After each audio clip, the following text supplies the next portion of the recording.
Jai Gurudev. Question. The five senses of the body act according to the dictates of the mind.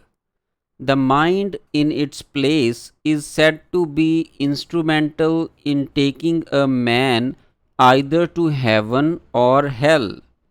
Please tell me, where does this mind exist in the body? Answer. The mind is a very subtle element which expands throughout a human body. It is incorrect to confine it to a particular center of the body. For instance, if there is a headache, the mind is present there. Similarly, if a thorn pricks the foot, the mind is equally present there. When there is a dominance of emotion, the mind unites with the brain, and when a person becomes thoughtful, it joins with the intellect. The mind has been assigned various functions. Conspicuously, mind has not been defined anywhere in Yoga Darshan. On the other hand, it details Chitta Vritti, the different whirlpools of mind stuff. Mind may aptly be defined as the state of fluctuation resulting from the whirlpools taking place in Chitta. There is always a moment's concentration on one object or another of the vibrating whirlpools of the Chitta. This idea is the closest to what the mind is like. It reaches and unites a person, star, place, or things situated thousands of miles away from the subject. There is no bar of time, place, or person for the mind to think about. It is interesting in this way to note that although the mind is instrumental both during enjoyment and suffering, it cannot be identified with any physical point or substance in the body. Question. How is that state of mind achieved where there are no fluctuations caused by the desire and determinations? Answer. In order to achieve this state of deep contentment, the aspirant has to make his chitta totally restrained and inactive. As long as the consciousness originating from the self continues to be replaced by the chitta, the mind remains unrestrained.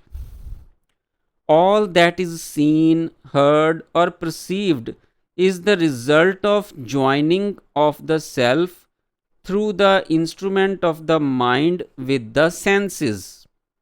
Whenever this identification of the self with the senses is stopped, the chitta becomes fully restrained and inactive. The self has no sense instrument as such, and unless it joins with the sense organs, a person may exist within the world without any knowledge or feeling for it. For this, it is necessary that the self becomes disassociated from chit. As long as the conscious self, through the medium of senses, remains directed towards the outer world, the identification of the self with the chit will not break, and the process of involution will go on. It is necessary that Shakti evolves and is directed towards the soul. Such evolution is called the awakening of Shakti or consciousness and produce divine bliss. Therefore, What is important is the awakening and activation of Shakti either by Shaktipat from a guru or through other spiritual disciplines. All great souls in both past and present had this activation and awakening of Shakti realized within before any real spiritual achievements were attained. Even after the awakening of Shakti, obstruction in the evolutionary process may be caused by the accumulated seeds of past actions, desires, passions, lust, good and bad thoughts, fluctuations of the mind, materialistic tendencies, and the five afflictions, that is, ignorance, I-ness, attachment, aversion, and fear of death. It is necessary to eradicate all these from the mind. The awakened and activated Shakti first engages itself in this operation of cleansing the mind, and the aspirant does not have to make any special effort except complete self surrender to the activities of Shakti within him. In addition to this, he is, however, required to be very careful about the purity of his conduct in the affairs of the world.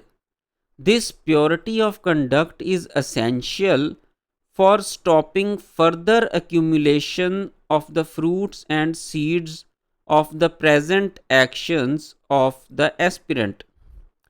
Shakti also simultaneously destroys the seed of actions performed earlier or even performed during a previous birth in order to avoid the aspirant's rebirth and thus further involvements.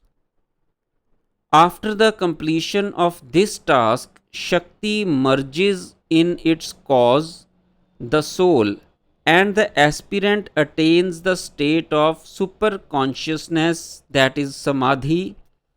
For him, the external world dissolves itself away, and since the chit becomes completely restrained, he goes beyond pleasure and pain. Question: non attachment and renunciation are the pillars of Paramarth. Kindly explain this. Answer: according to Yoga Darshan, non attachment is the state of the restrained chit in which no involvement exists with anything else. It means that there need not be a physical dissociation with the worldly objects. What matters is the sense of detachment at the level of the mind. Renunciation, on the other hand, is the discarding of things completely. Non attachment precedes renunciation. Both of them are very important for spiritual development. An ordinary man lives within bondage of the world and he is attached and tied with the objects of the world. He thinks that his body is the self. He is scared of death and consequent rebirth. As long as this and many other fears have grip on him, he cannot make much spiritual progress. However, non attachment can be achieved through the restraining of chit by making it dispassionate. Real non attachment is experienced when a man understands that this world is transitory, decaying, and overchanging. There is no happiness in the world, only suffering is its net result. This understanding is further nourished by the study of spiritual literature, contemplation, meditation, and following spiritual discipline. The more one becomes detached from the world in this way, the higher the leap in spiritual advancement. Jai Gurudev.